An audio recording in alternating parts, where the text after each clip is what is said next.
Olá, sou a doutora Eliana, fundadora e gestora da Clínica Portal do Sorriso. Hoje estou com a doutora Emily.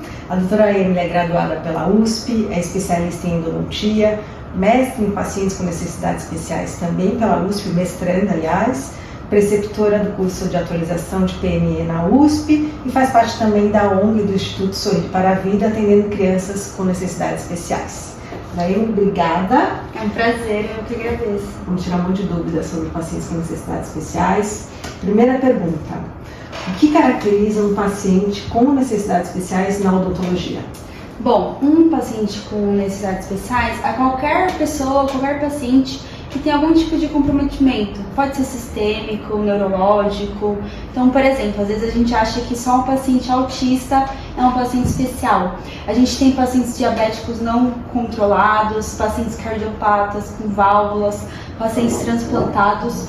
Tudo isso são pacientes especiais. Então, engloba vários tipos, não só de deficiências, mas de comprometimentos de pacientes. Por exemplo, uma grávida.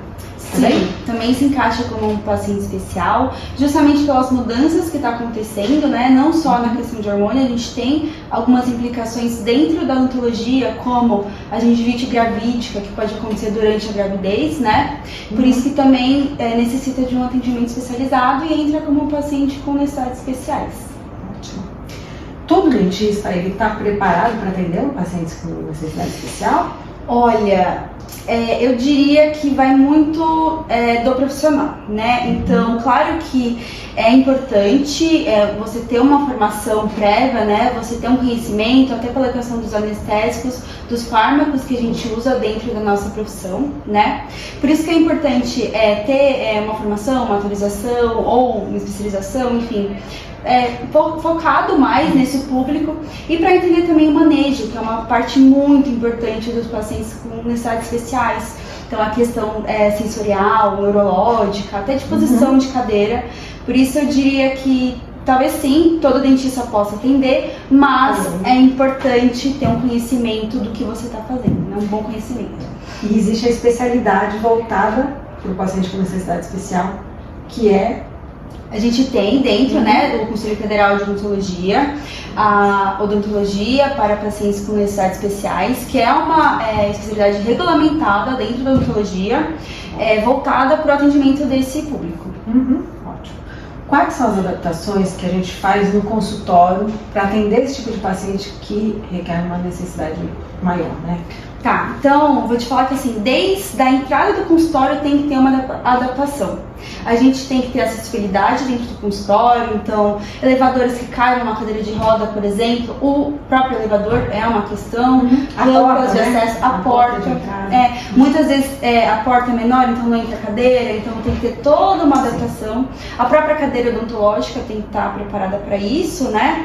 O profissional tem que estar preparado para isso, a equipe também. Então, pensar muitas vezes num paciente autista, se ele vai ficar muito tempo esperando na recepção, é legal marcar no horário que não tenha tanto movimento, né, na recepção, e preparar também a sua equipe para acolher e receber esse paciente desde a chegada. E questões também de sensorial, a gente pode usar coisas para diminuir ruído, iluminação mais baixa, tudo pensado para esse paciente. Essa é a próxima pergunta. Como funciona o atendimento odontológico para pessoas com autismo? Tá. E eu tô falando, quando a gente fala em paciente com necessidades especiais, pode ser o adulto ou a criança. Sim. Né? Sim. E aí, no caso de um autista criança, quais são os cuidados que a gente tem que ter? Tá. Eu gosto muito desse tema porque é meu mestrado, basicamente, é com crianças autistas. Então, eu diria que o transtorno do espectro autista, ele é um espectro mesmo, então cada paciente tem uma característica individual. Tem paciente que odeia barulho, tem paciente que adora música, então é super individualizado. Para uma criança, geralmente, o que eu tento trazer nas consultas é sempre a antecipação. Então, conversar com os pais, com os responsáveis, deixar eles bem seguros de como vai ser a consulta. Tudo que eu for fazer antes eu explico para a criança na linguagem adequada da criança, claro. Isso é muito importante para eles. Rotina, hábito, antecipação é importante. Outra coisa muito importante, paciência. Então, Muitas vezes na primeira vez você não vai conseguir que o paciente sente na cadeira e deixe você fazer seja super colaborativo para um procedimento odontológico. Porque é difícil até com o paciente normo-reativo, né? Estar no dentista, né? É uma situação um pouco desconfortável. Então, ter muita paciência, resiliência, não desistir desse paciente, entender que adaptações são necessárias, né? O que eu gosto muito também é de descobrir o hiperfoco do paciente. Então, o paciente gosta muito de dinossauro, então a gente coloca um desenho de dinossauro, ou fala com uma linguagem voltada para isso, abre a boca com um dinossauro. Isso ajuda bastante, porque é uma forma de estimular eles. Por isso que a consulta não a consulta prévia, mas entender com os pais, os responsáveis. Sim. Essa conversa anterior tem que ter na cadeira. A avaliação ela é muito importante para o sucesso do tratamento mesmo. Então, entender quais experiências prévias ele já teve, se já teve experiência negativa. Muitas vezes o paciente vem aqui, o que eu tenho que fazer é desensibilizar. Então, ele vem com trauma e eu tenho que tirar esse trauma e retomar a confiança dele. Então, é importante ter o máximo de informações possíveis. Perfeito. Quais são os cuidados de pacientes com paralisia cerebral? Tá. O que tem de diferente? Bom, o que a gente tem que entender é o grau dessa paralisia, né? É importante saber se é do corpo inteiro ou se é só de membros, entender se tem algum tipo de comprometimento neurológico também. O que a gente mais tem que tomar cuidado dentro do consultório odontológico é a posição da cadeira, porque existe um risco de asfixia, né? Até pela água do sugador, a gente usa tudo aqui. Então, geralmente, esses pacientes, eu sempre tento perguntar diretamente para eles, né? Eu consigo ter uma comunicação com muitos deles. Quando não existe isso por uma questão de comprometimento, pergunto para os familiares, por exemplo, se ele prefere ficar na cadeira ou se ele prefere mudar na cadeira odontológica. Muitas vezes eu atendo na própria cadeira mesmo do paciente. Ele tende a se sentir mais confortável, porque é um ambiente que ele já está adequado, né? A cadeira de rodas dele, né? Quando usa cadeira, porque a gente também tem PC que não necessita de cadeira de roda, e aí eu também consigo ter uma comunicação boa com esse paciente. Então, tomar cuidado com isso e tomar cuidado com movimentos involuntários. Então, é importante um abridor de boca, né? Porque esse paciente pode acabar fechando a boca, a gente mexe nessa região, então é uma segurança pro profissional também. Até a equipe tem que estar preparada, né? Tipo, você vai precisar sempre de um auxiliar nesses casos de pacientes com necessidades Sim, especiais. Geralmente eu uso uma auxiliar e eu sempre converso com elas. Olha, não põe o dedo dentro, porque ele pode fechar sem querer, e para abrir involuntário, ele não vai ter, né, essa percepção. Agora, falando de pacientes com síndrome de Down, eles precisam de cuidados bucais diferentes? O atendimento também na sala também é diferente? Bom, a trissomia do 21, né, a síndrome de Down, ela tem alguns comprometimentos orais, né? Então, tem vários tipos de comprometimentos que podem acontecer. Eu vou citar alguns, não necessariamente tem todos, tá? Por exemplo, a macroglosia, que é uma língua maior, né? E isso dificulta o nosso atendimento, né? É um pouco mais difícil. Eles podem ter dentes com uma anatomia diferente, isso também pode criar retenção, ter mais cáries, né? A questão do selamento labial, geralmente eles são macrognatas, então eles têm um selamento labial dificultado, que pode transformar em respirador bucal e com isso ter mais cárie, e geralmente está associada com um problema periodontal também. Então muitos costumam ter problema periodontal. Eu também gosto muito de atender pacientes com trissomia, eles são super receptivos também, então eu diria que o atendimento é um pouco diferenciado no sentido de você ter mais paciência e explicar tudo e lidar com um pouco dos medos também. Então, explicar o que vai acontecer. Eu gosto muito de usar uma forma lúdica quando é uma criança, por exemplo, para deixar a criança confortável, mas eles têm essas diferenças. E também uma coisa importante que geralmente tem bastante, duas coisas: a genesia, que eles nascem sem alguns dentes, então às vezes a gente mantém dentes de leite porque não tem os permanentes. Isso é importante saber, porque em vez de ficar arrancando dentes de leite, né? Aliás, isso é super importante, se for um dentista que não está preparado para isso, ele vai extrair um dente de leite. Sim, porque tem pacientes com 20 anos que tem leite de leite porque é o único dente que vai ter. Sim. E muitos pacientes com a trissomia do 21 são cardiopatas, então já fizeram cirurgia de correção de válvula. Então muitas vezes alguns precisam realizar antibiótico terapia prévia, né? Fazer a profilaxia antibiótica para evitar o risco de endocardite, que é super sério também. E os pacientes que por acaso precisarem de uma sedação, é possível sedar? Esse Sim, paciente especial é possível sedar? É possível. Quem vai avaliar isso é o médico anestesista. Então, o dentista ele não pode realizar a sedação endovenosa, né? O médico anestesista habilitado para isso. Ele vai, o médico anestesista de trabalho faz uma baita avaliação inicial, uma conversa com os pais, entende tudo que está acontecendo e faz as correções. Eu já trabalhei, né, com o Dr. Ivan, que é nosso anestesista, e já atendi uma paciente com síndrome de Down que foi feita sedação e ela tinha uma válvula, né? Então eu sei que pode acontecer e é super seguro. A gente fez aqui nessa sala, inclusive. Bom, e dá mais segurança até para os pais, né? Para os responsáveis também, né? Sim. Pessoas com deficiência intelectual, eles conseguem entender o tratamento? Porque uma das coisas importantes que a gente que o paciente tenha que entender. Sim. Quando ele tem deficiência intelectual, como é que a gente faz? Sim, ele consegue entender, é importante que ele entenda, né? É importante que o paciente preserve a sensação de autonomia dele, porque é a boca dele, é a saúde dele. Isso é muito importante em qualquer tratamento que a gente vá fazer. Eu diria que é a abordagem que você faz com esse paciente. Então, conversar, às vezes de uma maneira mais devagar, não usar tantos termos técnicos, às vezes não usar jargões, porque isso pode criar uma confusão também, ou gírias, né? Então, eu converso até o paciente entender e sempre pergunto: você tem alguma dúvida? Você entendeu? Porque isso é muito importante, é um direito dele mesmo, né? Essa autonomia e ele receber o que ele precisa exatamente. Então, sim, consegue entender. E, claro, é importante que ele venha acompanhado e o familiar também entenda, para que se ele tiver alguma dúvida em casa, o próprio familiar possa responder. E o que fazer quando o paciente tem medo ou agressividade durante o atendimento odontológico? Tá, isso acontece bastante, tá?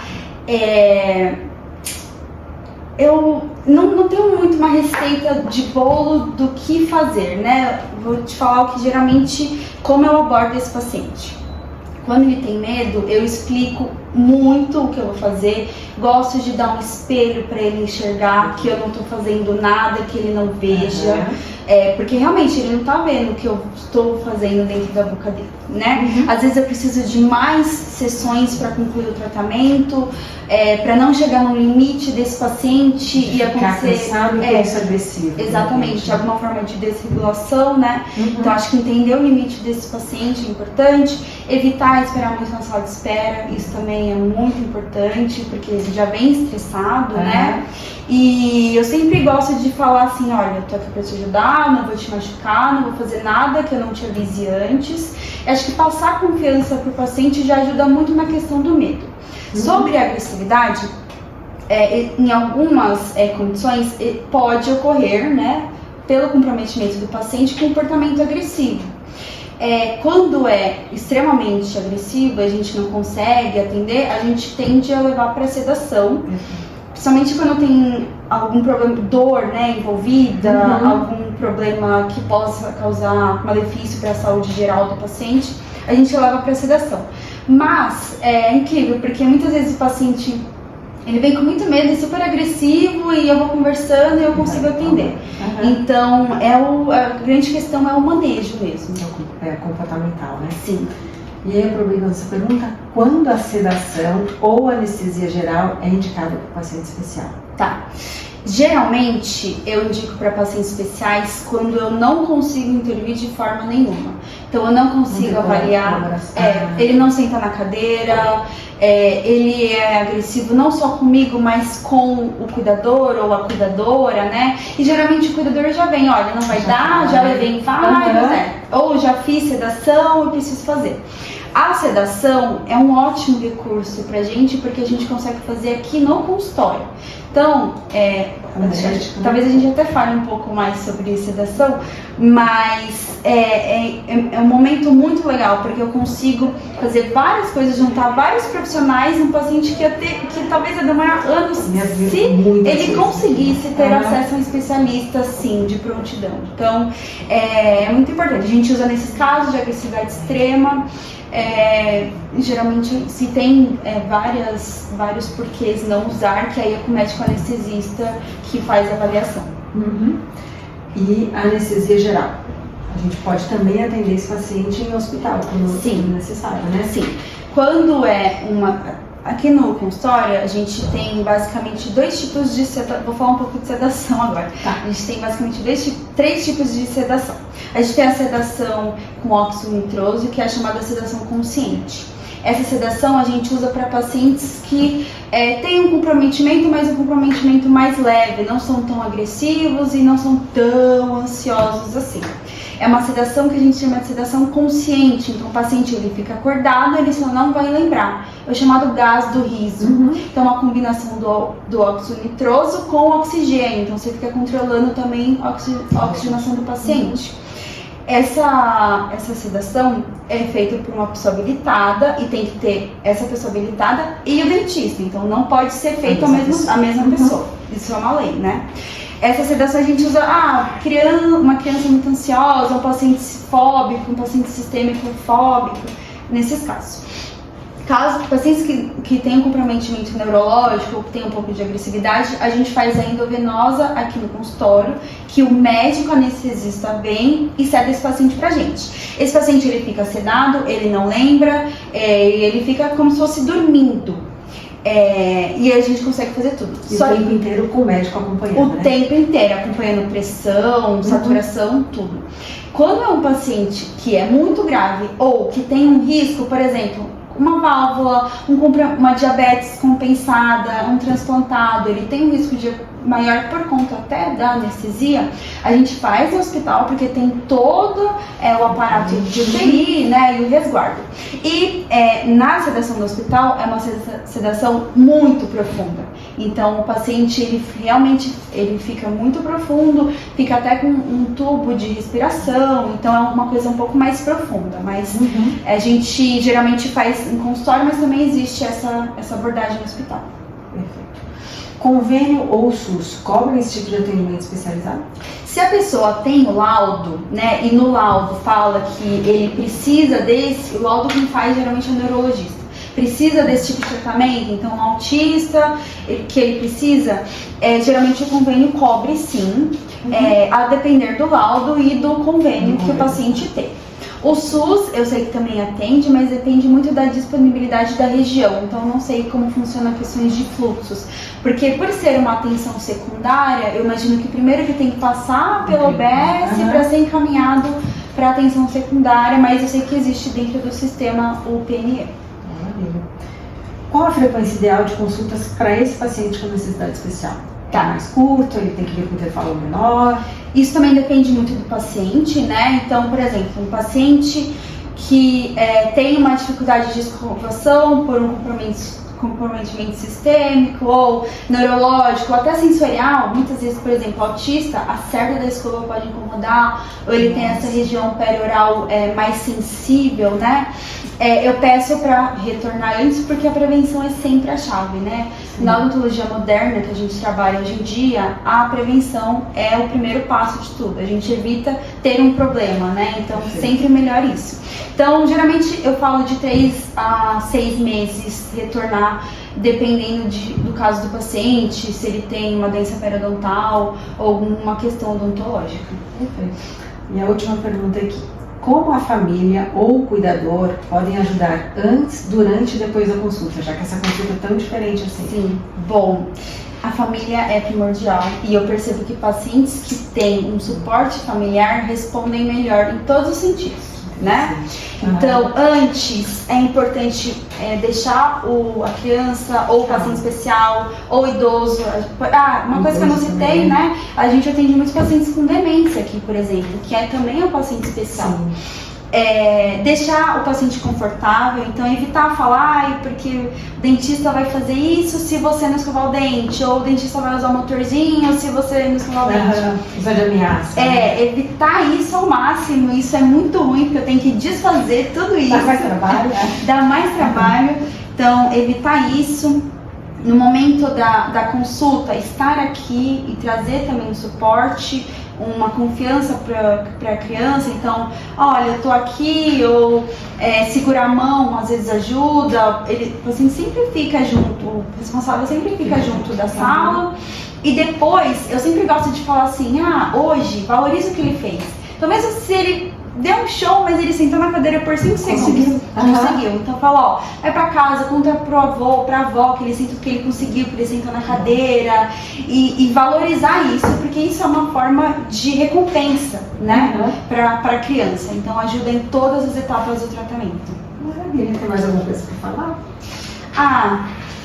Eu queria, na verdade, dizer que a gente ainda tem um tabu, eu acho, dentro da odontologia. Muitos profissionais talvez não estejam preparados, mas não queiram mesmo atender um paciente. Eu acho por receio, né? Sim, porque é difícil mesmo, né? Você tem que ter técnica, rapidez, resiliência emocional, né? E gostar também, né? Assim como eu não faço muitas outras coisas dentro da odontologia. E é muito legal uma clínica desse porte, como o Portal do Sorriso, ter acessibilidade. Eu já atendi muitos pacientes especiais aqui, já consegui terminar muitos casos muito legais. Então a gente tem paciente que vem de outros estados pra cá, porque não encontra tratamento.